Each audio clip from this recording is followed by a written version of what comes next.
Hi all, welcome to this general awareness channel. पहली news है हमारी चिप मेकिंग हब के ऊपर। हाल ही में गुजरात में एक समारोह हुआ जिसमें प्रधानमंत्री मोदी ने कहा है कि इंडिया चिप मेकिंग इंडस्ट्री का हब बनेगा। ऐसा उन्होंने इसलिए कहा है क्योंकि यूएस कंपनी एएमडी ने अनाउंस किया है कि वो अगले 5 साल में करीब $400 मिलियन इन्वेस्ट करेगी इंडिया में इन चिप मेकिंग इंडस्ट्री। अभी जो चिप होती हैं वो यूज होती है, चाहे वो मोबाइल हो, लैपटॉप हो, टीवी हो, रिमोट हो, कार्स हो, रेडियो हो या कोई भी इलेक्ट्रॉनिक डिवाइस हो, सब में इलेक्ट्रॉनिक चिप यूज होता है। चिप सेमीकंडक्टर डिवाइस से बना हुआ होता है। अब ये नॉर्मल कंडक्टर से कैसे अलग होता है? जैसे कि नॉर्मल कंडक्टर में अगर आप ये वायर लें, जैसे कि पिक्चर में देख रहे हैं आप, ए और बी पॉइंट, आप जितना करंट ए पे सप्लाई करेंगे उतना ही आपको बी पे मिलेगा। और सेमीकंडक्टर में ऐसा नहीं होता। अगर आप ए पे जितना करंट सप्लाई कर रहे हैं, आप उस करंट को कंट्रोल कर सकते हैं और बी पॉइंट पे आप उस करंट को कम या ज्यादा ले सकते हैं। यानी जो हमारी चिप्स होती हैं वो करंट को कंट्रोल कर सकती हैं। जैसा कि चिप्स हर एक डिवाइसेस में यूज होती हैं, तो आज जो करंटली हमारा इम्पोर्ट है चिप्स का, वो करीब है $24 बिलियन। और अगर ऐसे ही डिमांड बढ़ती रही इलेक्ट्रॉनिक डिवाइसेस की, तो बाय 2025 हमारा जो इम्पोर्ट हो जाएगा वो $100 बिलियन भी क्रॉस कर जाएगा। तो हमें चिप मेकिंग इंडस्ट्री की बहुत ज्यादा जरूरत है। चिप मेकिंग की टॉप 5 कंट्रीज कौन सी हैं? वो है Taiwan, south Korea, Japan, US and China. अब थोड़ा आप एनालाइज करें तो ताइवान, साउथ कोरिया और जापान सब बहुत छोटे देश हैं, जिनका एरिया अबाउट उत्तर प्रदेश जितना है इंडिया के। पर ये डेवलपमेंट में इतनी आगे हैं कि बड़े बड़े देश भी इन देशों से इंपोर्ट करते हैं।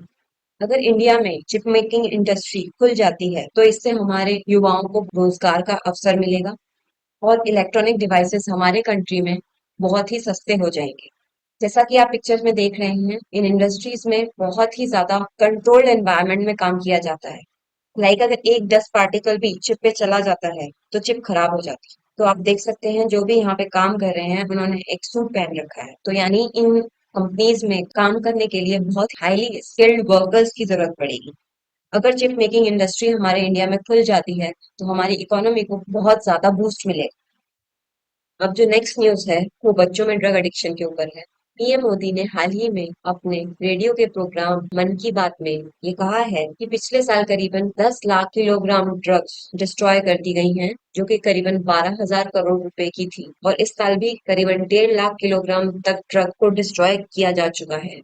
भारत नशा मुक्त भारत नाम से अभियान चला रहा है, जिसमें करीबन 11 करोड़ लोगों के जीवन को टच किया गया है। मोदी जी ने एक गांव के बारे में भी बताया जिसका नाम बिछड़पुर गांव है, जो कि एमपी के शाहदौल डिस्ट्रिक्ट में है। इसमें एक रईस अहमद नाम के पुराने फुटबॉल प्लेयर ने सारे गांव के बच्चों को फुटबॉल सिखाया और आज वही गांव मिनी ब्राजील के नाम से जाना जाता है। उस गांव में से बहुत सारे बच्चे नए फुटबॉल प्लेयर्स बन रहे हैं। तो एक व्यक्ति के अटेम्प्ट से हम देख सकते हैं कि कितने बच्चों का जीवन सुधर गया।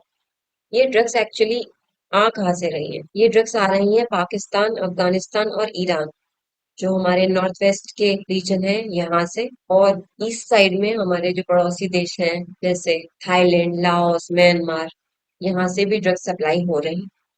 सबसे ज्यादा इंडिया में ड्रग्स से और अल्कोहल से जो अफेक्टेड एरियाज हैं वो है पंजाब और दूसरी तरफ है वेस्ट बंगाल। ड्रग्स से एक देश का पूरा भविष्य खराब हो सकता है, क्योंकि उस देश के बच्चे अगर अपने स्कूल डेज से ही ड्रग्स और अल्कोहल का सेवन करेंगे तो उनका कोई भविष्य नहीं होगा और वो देश एकदम से खोखला हो जाएगा। अब ड्रग्स लेने के क्या क्या इम्पैक्ट होते हैं? पहला तो है कभी भी चोटें लग सकती हैं, क्योंकि इंसान अपने ही नशे में होता है तो इधर उधर से टकरा जाता है, एक्सीडेंट भी हो जाते हैं और ऐसे लोगों को घर में डोमेस्टिक वायलेंस का भी सामना करना पड़ सकता है, जैसे कि पेरेंट्स इनको नहीं समझ पाते या ये पेरेंट्स को नहीं समझ पाते और वायलेंस क्रिएट होता है। तीसरा है मेडिकल प्रॉब्लम्स। ऐसे बच्चे बहुत ही ज्यादा बॉडी से वीक हो जाते हैं, प्रॉपर न्यूट्रिशन ना मिलने की वजह से इनकी बॉडी कमजोर हो जाती है, जैसा कि आप पिक्चर में देख रहे हैं। दोनों सेम एज के बच्चे हैं, बट जो ड्रग एडिक्ट है में आप साफ देख सकते हैं कि बॉडी एकदम वीक है और ये बच्चा डेफिनेटली ब्लड की कमी से सफर कर रहा है। ऐसे बच्चों का कोई भविष्य नहीं होता, अल्टीमेटली बहुत जल्द ऐसे बच्चों की डेथ हो जाती है। जो इकोनॉमिक इम्पैक्ट है कि एक पोटेंशियल था, जो कुछ बन सकता था, वो वेस्ट हो जाता है। फाइनेंशियली देखा जाए तो फाइनेंशियली बर्डन बहुत आ जाता है, क्योंकि इनको बार बार ड्रग लेने की आदत पड़ जाती है और फिर इनके अंदर सुसाइडल थॉट्स भी आने लगते हैं, जैसा कि आपने सुशांत सिंह राजपूत के केस में भी देखा होगा। अब इसके चैलेंजेस क्या क्या हैं? पहला तो है इजी एक्सेस। इलीगली बहुत ही आसानी से ड्रग्स अवेलेबल है मार्केट में। इनके डीलर्स अलग ही होते हैं। दूसरा, रिहैबिलिटेशन सेंटर्स बहुत कम हैं, तो जो बच्चे बीमार हो चुके हैं उनको ठीक करना इतनी जल्दी पॉसिबल नहीं होता, पर इसको ठीक किया जा सकता है। कैसे? पहला तो विल पावर। अगर कोई व्यक्ति ये ठान ले कि उसे इस चीज से बाहर आना है, तो वो इससे श्योरली बाहर आ सकता है।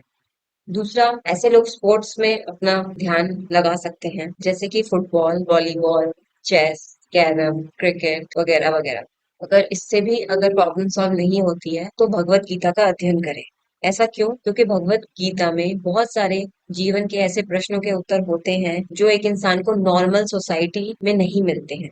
जैसे कि बहुत बच्चे होते हैं, वो सोचते हैं कि मेरे साथ ही ऐसा क्यों हुआ, या फिर मेरे साथ लोग बुरा क्यों करते हैं, वगैरह वगैरह। अगला है एसोसिएशन। आपकी संगत कैसे है, ये आपको ध्यान रखना है। अगर आप ड्रग एडिक्टेड लोगों के साथ ही उठेंगे बैठेंगे, तो आपको दोबारा एडिक्शन लगने के चांसेस हो सकते हैं, तो ऐसे लोगों से थोड़ा सा दूर रहें जो अभी भी ड्रग एडिक्ट हैं। अगला है कि आप अपने मोटिवेशन लीडर को चुन सकते हैं, जैसे कि आपका मोटिवेशनल लीडर कोई भी हो सकता है, जैसे कि नरेंद्र मोदी हो गए, या फिर विराट कोहली हो गए, या कोई और जो आपको पसंद हो। इन सारे पॉइंट्स को अगर आप अपनाएंगे तो डेफिनेटली आप ड्रग एडिक्शन से मुक्त हो सकते हैं। अगर आपको वीडियो अच्छी लगी तो आप हमारा चैनल लाइक और सब्सक्राइब भी कर सकते हैं। इसी तरीके की और वीडियोस देखने के लिए आप हमारा चैनल भी एक्सप्लोर कर सकते हैं। धन्यवाद।